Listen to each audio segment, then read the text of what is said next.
ആരും എടുത്ത് പറയുകയായിക്കോട്ടെ, ആരാണ് കുട്ടിയെന്നോ അന്നേരം ഒന്നും ചിലങ്ക റിയാക്ട് ചെയ്തിട്ടുമില്ല. പക്ഷെ പോയി പിന്നീട് കുറെ നാളുകൾക്ക് ശേഷമാണ് ചിലങ്കയുടെ ഒരു പേര്, ചിലങ്കയായിട്ട് ഒരു ഇനിഷ്യേറ്റീവ് എടുത്തു. പക്ഷെ കുറച്ച് നാളുകൾ എടുത്തു ചിലങ്ക അത് ഓപ്പൺ അപ്പ് ആയിട്ട് ഞാനാണ് ആ ആള് എന്ന് ധൈര്യത്തോടെ ചിലങ്ക വന്ന് പറഞ്ഞു. ആ പറഞ്ഞ സമയത്തായിക്കോട്ടെ, തുടങ്ങിയ സമയത്തൊക്കെ മറ്റു മാധ്യമങ്ങളെല്ലാം പറഞ്ഞത് നടിയുടെ മേളിലാണ് കുറ്റപ്പെടുത്തിയത് എല്ലാവരും, അല്ലെ? കാരണം നമ്മൾ മിണ്ടാതിരിക്കും തോറും മിണ്ടാതിരുന്ന ആളാണ് കുറ്റക്കാരി എന്നുള്ള രീതിയിൽ മറ്റുള്ളവരൊക്കെ അന്ന് പറഞ്ഞിരുന്നു. അപ്പോ ചിലങ്ക അത് എന്തുകൊണ്ടാണ് എനിക്ക് റിയാക്ട് ചെയ്യണം എന്ന് തോന്നിയതും സംസാരിക്കാനുള്ള ആ ഒരു ധൈര്യവും ഗട്ട്സും അതൊക്കെ എങ്ങനെയാ വന്നത്? അല്ല, എനിക്കത് ഓപ്പൺ ആയിട്ട് പറയണമെന്നുള്ള ആഗ്രഹമൊക്കെ ഉണ്ട്. പക്ഷെ അപ്പോൾ കുറച്ച് റെസ്ട്രിക്ഷൻസ് ഉണ്ടായിരുന്നു. പിന്നെ ഞാൻ ആ വർക്ക് ചെയ്തുകൊണ്ടിരിക്കുക, പിന്നെ ഒരുപാട് ഇത് പോലീസ് കേസും അല്ലെ അങ്ങനെ പോകുന്ന സമയത്ത് ഒരു 10-50 പേര് വർക്ക് ചെയ്യുന്നതാ, എല്ലാവരുടെയും കൂടെ ജോലി അത് ബാധിക്കും. പിന്നെ മോശം അനുഭവം ഉണ്ടായപ്പോൾ ആ സ്പോട്ടിൽ തന്നെ ഞാൻ റിയാക്ട് ചെയ്തു. എനിക്ക് 10 വർഷം കഴിഞ്ഞ് എനിക്ക് അങ്ങനെ ഒരു അനുഭവം ഉണ്ടായിട്ടുണ്ട് എന്ന് പറയുന്നതിനോടും എനിക്ക് താല്പര്യമില്ല. കാരണം ഞാൻ ആ സ്പോട്ടിൽ തന്നെ റിയാക്ട് ചെയ്ത ആളാണ്.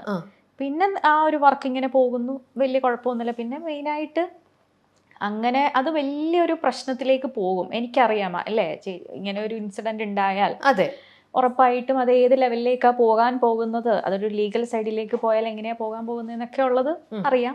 പിന്നെ ഞാനും അത് വിട്ടു. അവർക്കും ഫാമിലി ഉണ്ട്, കാര്യങ്ങളുണ്ട്. പക്ഷേ നമ്മുടെ പ്രസൻസ് ഇല്ലാത്ത സ്ഥലങ്ങളിൽ അനാവശ്യ കാര്യങ്ങൾ സ്പ്രെഡ് ആക്കുകയും ഞാൻ പോലും അറിയാത്ത ഒരുപാട് കാര്യങ്ങൾ ഇൻഡസ്ട്രിയിൽ കംപ്ലീറ്റ്ലി സ്പ്രെഡ് ചെയ്തുകൊണ്ടിരിക്കുകയാണ്. അപ്പം ഞാൻ വിചാരിച്ചു, എന്തിനാണ് ഞാൻ സത്യം പറയാതിരിക്കേണ്ട ആവശ്യം? എനിക്കാരെയും പ്രൊട്ടക്ട് ചെയ്യാനില്ല. അപ്പം ഞാൻ എൻ്റെ ഭാഗം എന്തിന് ഞാൻ പറയാതിരിക്കണം? അതിൻ്റെ ആവശ്യമില്ലല്ലോ. അപ്പം ഞാൻ വിചാരിച്ചു എന്തായാലും അത് നടക്കുകയാണ്. കാരണം ഒന്നെങ്കിൽ ആ പ്രശ്നം അവിടെ ഞാൻ അവസാനിപ്പിച്ചതുപോലെ അവരും അവസാനിപ്പിക്കണമായിരുന്നു. തെറ്റ് ചെയ്തിട്ട് തെറ്റിനെ കവർ ചെയ്യാൻ വേണ്ടിയിട്ട് ഇങ്ങനെ ഇറങ്ങി നടന്ന് അനാവശ്യങ്ങൾ പറയുമ്പോൾ എൻ്റെ ഭാഗത്താണ് ന്യായവും സത്യവും ഉള്ളത്. അപ്പോൾ എൻ്റെ ഭാഗം അതെനിക്ക് ആരെയും ബോധിപ്പിക്കാൻ വേണ്ടിയിട്ടല്ല, പക്ഷേ എനിക്കൊരു സെൽഫ് സാറ്റിസ്ഫാക്ഷൻ വേണ്ടേ? കാരണം തെറ്റ് ചെയ്യാതെ തെറ്റ് ചെയ്തു അല്ലെങ്കിൽ അനാവശ്യ അലിഗേഷൻസ് എൻ്റെ തലയിൽ കൊണ്ടുവയ്ക്കുക, ഞാനില്ലാത്ത സ്പേസുകളിൽ അനാവശ്യങ്ങൾ തന്നെ പറഞ്ഞുകൊണ്ട് നടക്കുക, അപ്പോൾ പിന്നെ എൻ്റെ ഭാഗം എനിക്ക് പറയണമെന്ന് തോന്നി. അതിനിപ്പോൾ എനിക്ക് പ്രത്യേകിച്ച് ആരെയും പേടിക്കേണ്ട ആവശ്യമുള്ളതായിട്ട് അന്ന് പേടിച്ചില്ല. പിന്നെ ഞാൻ ഇന്നെന്തിനതിന് പേടിക്കുന്നു? ഇതിൻ്റെ ആവശ്യമുള്ളതായിട്ട് എനിക്ക് തോന്നിയില്ല. മാത്രമല്ല, സത്യം നമ്മുടെ കൂടെയാണ് എന്നുള്ളൊരു ഉറച്ച വിശ്വാസവും നമുക്കുണ്ട്, അല്ലേ? പിന്നെ നമുക്ക് ആരും പേടിക്കേണ്ട കാര്യമില്ല. പക്ഷേ എന്നിരുന്നാലും ചോദിക്കട്ടെ ചിലങ്ക, അന്നത്തെ ആ സമയത്തൊക്കെ പല ഓൺലൈൻ ചാനൽ ഉൾപ്പെടെ എല്ലാവരും ഇത് ന്യൂസ് ആക്കിയത് എങ്ങനെയാന്ന് വെച്ചാൽ, ഒരു ലൊക്കേഷനിൽ ഡയറക്ടറിനെ തല്ലിയ നായിക അല്ലെങ്കിൽ നടി എന്ന് പറയുമ്പോൾ എല്ലാവരും പെട്ടെന്ന് പോർട്രേ ചെയ്തത് എങ്ങനെയാണെന്നറിയാമോ? സംവിധായകനെ നായിക അല്ലെങ്കിൽ നടി തല്ലിയിട്ടുണ്ടെങ്കിൽ അവളൊരു ധിക്കാരിയാണ്, അവൾ അഹങ്കാരിയാണ്. അതിനകത്ത് പെട്ടെന്ന് ആരും ഇതിന്റെ പിന്നിലത്തെ സത്യാവസ്ഥയോ എന്താണ് സംഭവിച്ചതെന്നോ ഒന്നും അറിയാൻ ശ്രമിക്കുന്നില്ല. അല്ലാതെ പെട്ടെന്ന് നായികയുടെ എഗെയിൻസ്റ്റ് എല്ലാവരും അന്ന് ശബ്ദമുയർത്തി, അല്ലേ? അതിപ്പം ഇൻഡസ്ട്രി എന്നല്ല, നമ്മൾ എവിടെ ശക്തമായി പ്രതികരിച്ചാലും അവരൊക്കെ അഹങ്കാരികളാണ്, അല്ലേ? സ്ത്രീകൾ ശക്തമായി എന്തിൻ്റെ എതിരെ പ്രതികരിച്ചാലും പ്രതികരിക്കാൻ പാടില്ല എന്നുള്ളൊരു ഇതാണ്. എനിക്ക് തോന്നുന്നു ഇപ്പോഴൊക്കെ അതൊക്കെ ഒരുപാട് മാറിയത്. കുറച്ച് ബാക്കിലേക്ക് പോയി കഴിഞ്ഞാൽ അങ്ങനെ ഒരു സൊസൈറ്റിയാണ്, നമ്മൾ പ്രതികരിക്കാൻ പാടില്ല. അപ്പം ഇവരും അത് അങ്ങനെയാണ് ചിന്തിക്കുന്നത്. നമ്മൾ ഞാൻ പ്രതികരിച്ചപ്പോൾ ഞാൻ അഹങ്കാരിയായിട്ട് മാറി. ഞാൻ എന്തിനു പ്രതികരിച്ചു? ഞാൻ ഒരിക്കലും കരുതിക്കൂട്ടി ചെയ്തിട്ടുള്ളൊരു കാര്യമല്ല ഇതൊന്നും. പക്ഷേ ഒരു മനുഷ്യന്, ഞാനും മനുഷ്യനാ, നമുക്ക് മെൻ്റലി ഒരു ടോർച്ചറിങ് അല്ലെങ്കിൽ മറ്റുള്ള കാര്യങ്ങൾ നമ്മളിലേക്ക് വരിക, നമ്മൾ ചെയ്യാത്ത കാര്യങ്ങൾ വരിക, നമ്മൾക്ക് ഇതൊരു മനുഷ്യൻ്റെ ഒരു എക്സ്ട്രീം ഒരു പോയിന്റ് ഉണ്ട്. ആ പോയിന്റിൽ നമ്മുടെ കയ്യിൽ നിന്ന് പോകും. അത് തന്നെയാണ് സംഭവിച്ചേക്കുന്നത്. ഒന്നാമത്തെ കാര്യം, ഇപ്പം ഷൂട്ടെന്ന് പറഞ്ഞു കഴിഞ്ഞാൽ രാവിലെ 7:30 തൊട്ട് 9:30 വരെ നമ്മൾ ആ ലൊക്കേഷനിലാണ്. അതായത് 14 മണിക്കൂർ സ്പെൻഡ് ചെയ്യുന്ന സ്ഥലമാണ് അവിടെ. പിന്നെ അത് ഒരു മാസത്തിലൊരു 15 ദിവസം.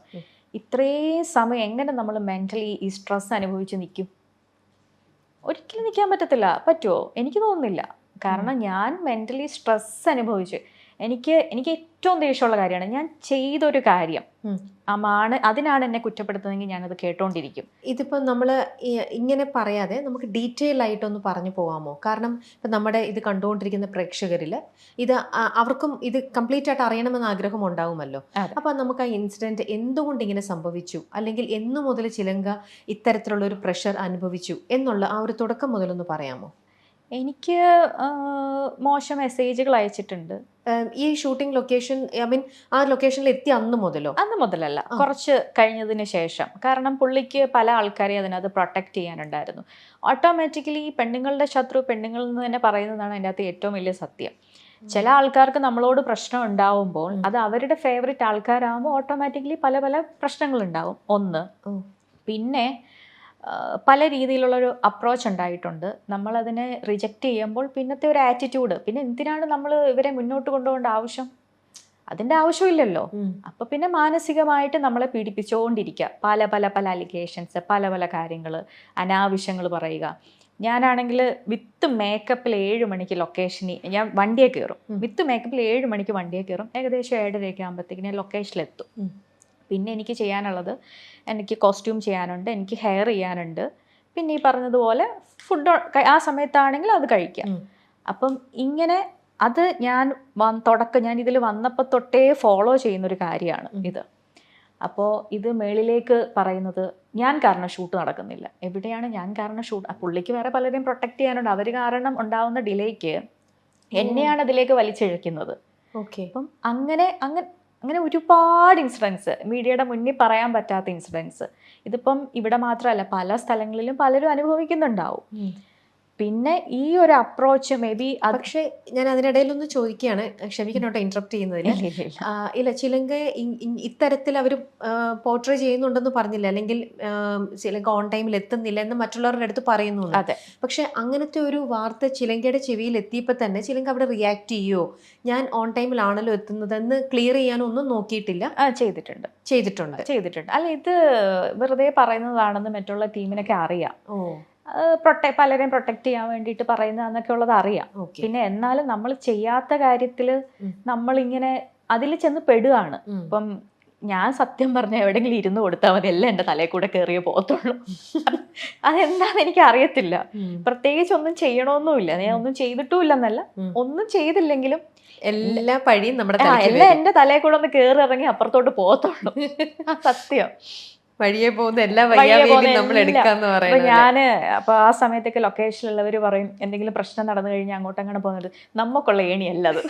സത്യം എന്നോട് പറയും, നമുക്കുള്ള ഏണി, കാരണം അതിലേ പോയാ മതി, അത് എന്റെ തലേ വരും, എനിക്ക് ഉറപ്പാ. അപ്പൊ എന്റെ ഹസ്ബൻഡ് പറയും, ചിക്കുവിനെ കണ്ടു കഴിഞ്ഞാൽ ഒരു കള്ള ലക്ഷണം ഉള്ളതുകൊണ്ടായിരിക്കും ചിക്കുവിനെ തലേ വെച്ചിട്ട് പോകുന്നതെന്ന്. അപ്പോൾ ഈ ഒരു അപ്രോച്ച് നടത്തി. ഇത് നടത്തിയതിന് ശേഷം പിന്നെ അതിന് വില്ലിങ് അല്ല എന്ന് കണ്ടു കഴിയുമ്പോൾ പിന്നെ ഉണ്ടാവുന്നത് മാനസികമായിട്ടുള്ള ടോർച്ചറിങ്. ഈ മാനസികമായുള്ള ടോർച്ചറിൽ നിന്ന് ഉദ്ദേശിക്കുന്നത് നമ്മൾ തന്നെ സീരിയൽ അങ്ങ് ഡ്രോപ്പ് ചെയ്ത് പൊയ്ക്കോളും. കാരണം ആ സ്പേസ് നമ്മൾ വിട്ടുപോയിക്കോളും. അപ്പോൾ ഒരുപക്ഷെ അദ്ദേഹത്തിന്റെ ഉദ്ദേശം എത്രയും പെട്ടെന്ന് ചിലങ്കേനെ ആ സെറ്റിൽ നിന്നും പറഞ്ഞു വിടുക, അതിനു വേണ്ടിയിട്ടായിരിക്കും അദ്ദേഹം മിസ്ബിഹേവ് ചെയ്തിട്ടുണ്ടാവുക. അങ്ങനെയാണെങ്കിൽ അത് മിസ്ബിഹേവ് ചെയ്തത് ലൊക്കേഷനിൽ നിന്ന് പറഞ്ഞു വിടാനല്ല. നമ്മൾ അതിനു വേണ്ടി നിൽക്കുന്ന ഒരാളാണെങ്കിൽ ഒരു കുഴപ്പവും ഇല്ലാതെ വളരെ സ്മൂത്ത് ആയിട്ട് ഇത് മുന്നോട്ട് പോയേനെ.